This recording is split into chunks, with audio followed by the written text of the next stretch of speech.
إن الحمد لله نحمده ونستعينه ونستغفره ونعوذ بالله من شرور أنفسنا ومن سيئات أعمالنا من يهده الله فلا مضل له ومن يضلل فلا هادي له أشهد أن لا إله إلا الله وحده لا شريك له وأشهد أن محمدا عبده ورسوله اللهم صل وسلم وبارك على نبينا محمد وعلى آله وصحبه أجمعين. Ikhwan fiddin, azakumullah. Antum sekarang ini pondok-pondok jadi yang kewajiban ulil amri sekarang jadi pondok. Untuk apa? Nyantuni janda-janda, nyantuni orang miskin. Ini kewajiban yang pertama orang pemerintah, yang kedua orang-orang kaya. Nah sekarang kok jadi pondok sekarang ini, punya rekeningnya banyak lagi. Ada rekening ini. Dan orang kalau sudah minta-minta nggak akan berhenti. Untuk ingat tuh, udah nih selesai satu ini, punya program lagi, minta-minta lagi. Selesai lagi, bikin terus nggak akan berhenti. Kalau antum pondok itu untuk apa? Untuk minta-minta atau mendidik? Tempat pendidikan. Antum didik generasi itu menjadi orang-orang yang soleh. Sibukkan dengan apa? Dengan ilmu. Sekarang enggak, sibuk dengan apa? Donasi. Oh, udah sibuk tuh. Kalau udah mulai hari Sabtu nyari, terus sampai udah malam Jumat udah sibuk tiap hari bayangin. Jadi udah nggak sempat lagi baca Quran, nggak sempat lagi baca kitab. Ini pondok loh. Ini nyari sumbangan. Dan nanti sudah begitu. Seperti yang udah berkali-kali saya ucapkan bahwa harta itu fitnah atau bukan? Fitnah, kata Rasulullah, inna likulli ummatin fitnah wa fitnatu ummati al-mal. Setiap umat ada fitnah umatku masalah harta. Kalau udah seperti itu, udah nggak jelas lagi uang itu. Masuknya gimana dan siapa yang mengaudit uang itu, nggak tahu. Dan ini nanti jadi enak dia. Dengan apa? Ya udah saya nggak kerja, cukup dengan sumbangan ini, saya makan dari sini. Ntar udah cukup, anaknya suruh kerja. Ntar saudaranya suruh kerja, ya udah makan dari situ. Sekarang banyak yang seperti itu. Gitu. Dari donasi, sampai ada rumah makan gratis dari donasi. Udah jadi miliknya itu nanti, warisnya. Kemudian sekarang juga dengan minta-minta, jualan minta-minta. Seperti sekarang sedekah Jumat. Nggak ada dalam Islam sedekah Jumat, nggak ada. Anda perhatikan ini. Ada ijtihad ulama, pendapat ada. Pendapat Ibnu Qayyim dalam kitab Zadul Ma'ad. Tapi nas, dalil yang menjelaskan bahwa Jumat, sedekah pada hari Jumat itu lebih utama, barokah dari yang lain, nggak ada nas. Nggak ada nas. Anda perhatikan, nggak ada nas. Jadi kita harus kembalinya kepada apa? Kepada dalil. Dalil yang umum nggak bisa dikhususkan. Anda perhatikan bahwa di antara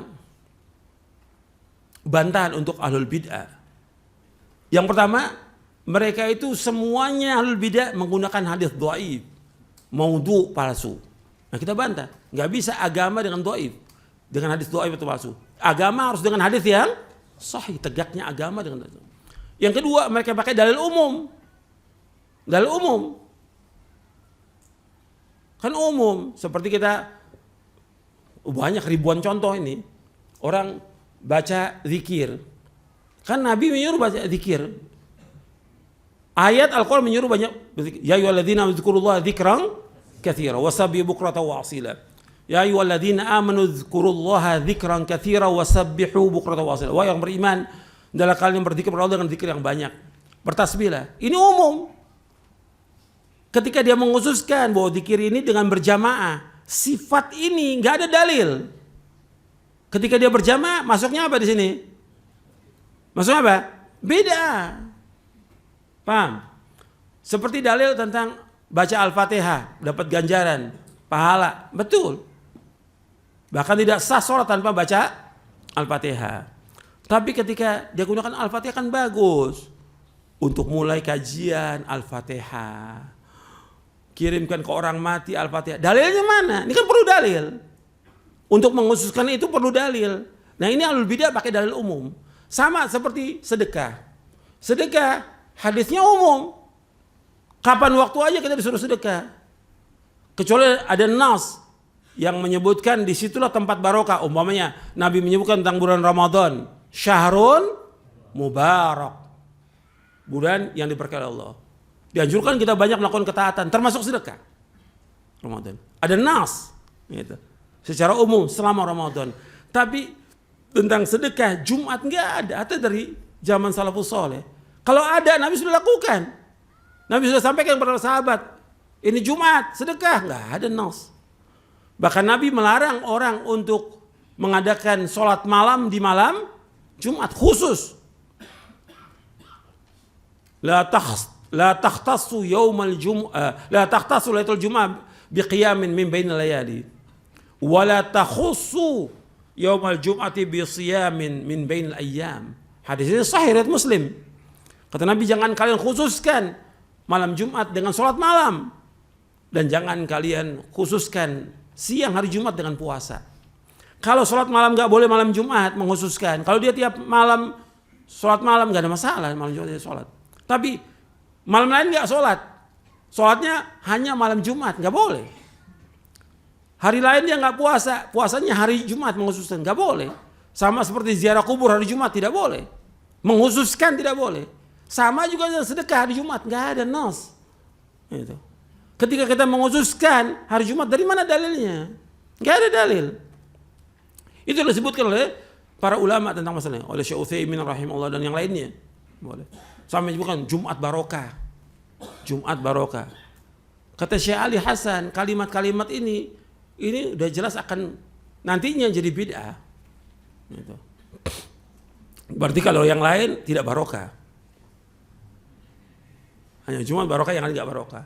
Kalau kita sedekah hari Jumat, kalau hari lain bukan Jumat, kita nggak sedekah, nggak boleh dalam Islam. Karena apa? Setiap hari justru sedekah. Kata Nabi, ma min yaumin yusbil ibadu fi illa malakani yanzilani fayaqulu aduma Allah ma'ati munfiqan khalafa wa yaqulu akhar Allah ma'ati mumsikan talafa. Ini hadis riwayat Bukhari Muslim. Kata Nabi bersabda SAW, setiap hari 2 malaikat turun. Satu malaikat mengatakan setiap hari, setiap pagi, ya Allah gantikan orang yang infak hari ini. Ya Allah hancurkan orang tidak infak. Setiap hari malaikat itu turun. Berarti setiap hari kita disuruh sedekah. Nah, ketika mengkhususkan Jumat, ini kemudian jadi nih. Para pedagang apa? Wah, mulai rebo nih. SMS orang kaya, sedekah Jumat. Gitu. Ini pada hakikatnya minta-minta. Gitu. Antum gimana dagang? Antum gak punya kemuliaan. Dagang, ada orang mau beli, silahkan gak beli, gak ada masalah. Antum sudah usaha untuk dagang, antum tawakal kepada Allah, serahkan kepada Allah. Laku atau tidak laku, ini ketentuan dari Allah Ta'ala. Tapi antum minta-minta, mulai Jumat, mulai hari Rebo tuh, mulai tuh SMS, mulai WA, sedekah Jumat. Antum harus sedekah. Saya nggak sedekah, antum harus sedekah. Masya Allah, dipaksa orang. Antum jualan apa seperti ini nih? Antum bukan jualan, minta-minta, gitu. Nggak boleh dalam Islam. Sekarang antum gimana? Antum orang suruh sedekah hari Jumat, antum sendiri nggak sedekah. Terus juga gimana tuh transaksinya? Kalau jual beli gimana tuh? Dia yang umumkan sedekah, orang nyumbang pada dia yang jualan, dia yang bagikan. Gimana transaksinya nih? Bisa dipercaya apa enggak ini orang-orang ini? Dan rata-rata orang kalau sudah minta-minta, umumnya jadi tukang bohong, umumnya jadi penipu.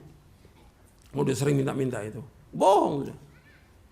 Dan antum makan harta manusia, kalau ada kelebihan harta itu kemana itu? Gimana tanggung jawabnya? Udah banyak yang nggak beres ini. Dan ini semua namakan dengan nama dakwah. Ini menghinakan dakwah salaf ini. Minta-minta. Nggak ada sedekah Jumat. Jumat barokah juga. Antum lihat penjelasan fatwa para ulama tentang masalah ini.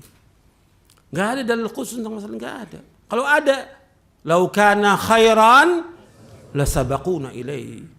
Kalau itu baik, sudah ma'ruf, mereka sudah lakukan dan sudah ma'ruf di kitab-kitab para ulama ditulis. Berlomba-lomba mereka, enggak ada seperti itu. Jadi antum jualan biasa aja, jualan. Orang mau beli, alhamdulillah enggak beli, enggak ada masalah. Tapi jangan paksakan orang sedekah Jumat karena antum jualan nasi, jualan kue, sedekah Jumat gitu. Antum namanya pada akhirnya bukan jualan, minta-minta pada manusia. Itu enggak boleh dalam Islam. Ini penting saya sampaikan seperti ini karena udah banyak ini, bukan hanya orang awam. para pelajar, orang yang ngaji, ustadz minta-minta. Nggak boleh dalam Islam, kecuali kondisi yang betul terpaksa. Mudah-mudahan apa yang saya sampaikan bermanfaat untuk saya dan untuk sekalian. Wassalamualaikum warahmatullahi wabarakatuh.